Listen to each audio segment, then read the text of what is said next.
Imagine that you are an outcast, completely disregarded by society. No one loves you. You don't have any guaranteed shelter, not a guaranteed morsel of food or water. You don't know if you're going to be able to find somewhere to sleep tonight. Unfortunately, some people don't get to imagine this. This is their life. According to the Department of Housing and Urban Development, hundreds and thousands of people in the U.S. alone experience this nightly. Today, we'll explore the issue of homelessness and its effect on our society, and 4 charities that can help to prevent the epidemic of homelessness. So, the problem is homelessness. It's easy to just look the other way, to be set in the notion that these people earned this, that, well, they didn't keep up, they didn't do good in school, or they just didn't care about life, they did too many drugs, just let everything get out of control. Just try to stand in their shoes for just a moment, or even just in their position, because not every homeless person has a pair of shoes even. Okay? So we're going to discover the history of homelessness, we're going to examine the present, and we'll see the potential future if nothing is done to change or prevent or even impact the problem of homelessness. So,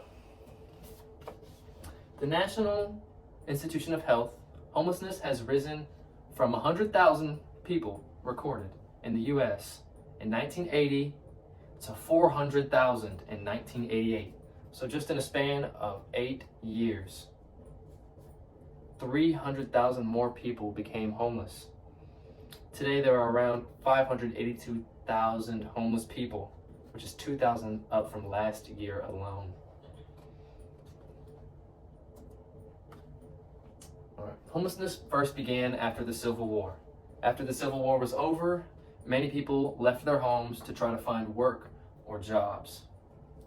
And according to the Home War Project, this is the main reason that started homelessness as a national issue in about in the 1870s.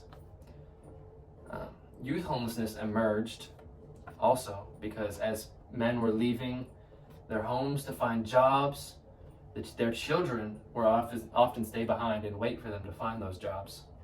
But unfortunately, as their parents became homeless, their children soon followed.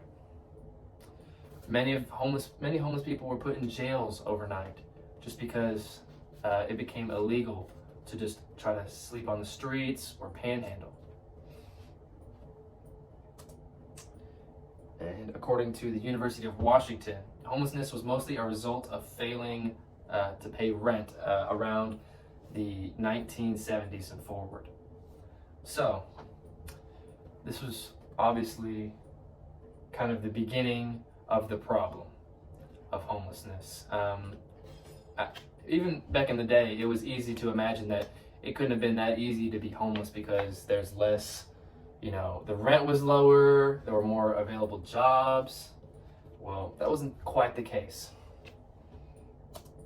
So, homelessness today.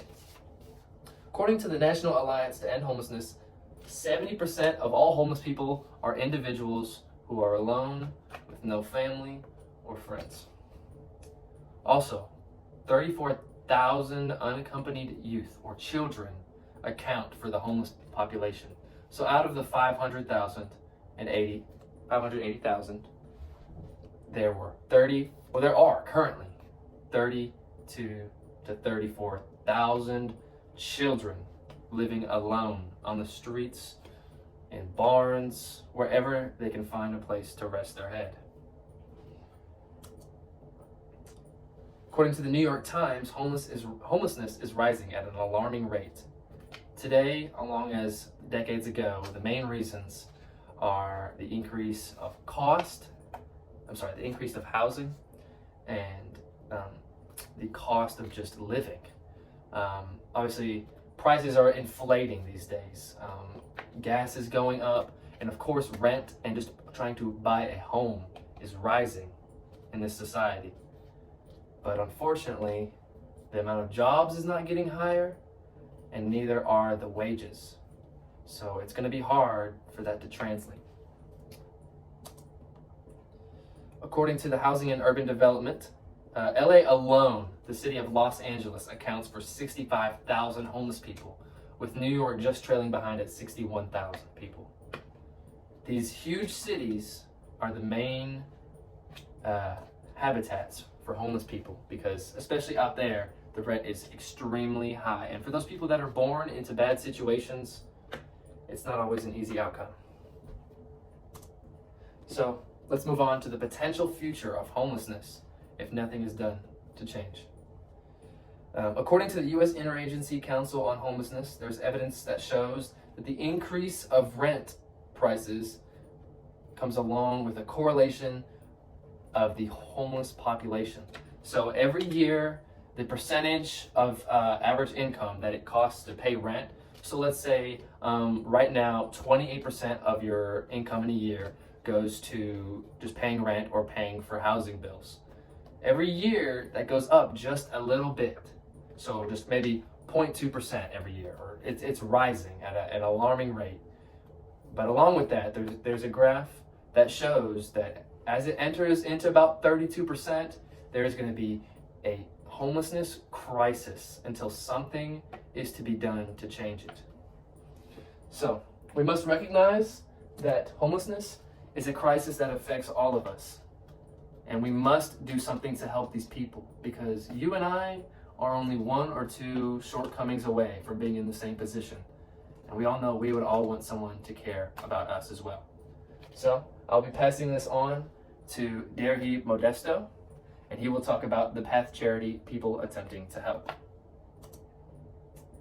And in conclusion, call to action, we must do something to help these people, whether it just be volunteering at a local shelter to help these people try to get back onto their feet, or donating clothes, or just being a positive spirit around these people. You and I can help change these people's lives and change the course of homelessness in America.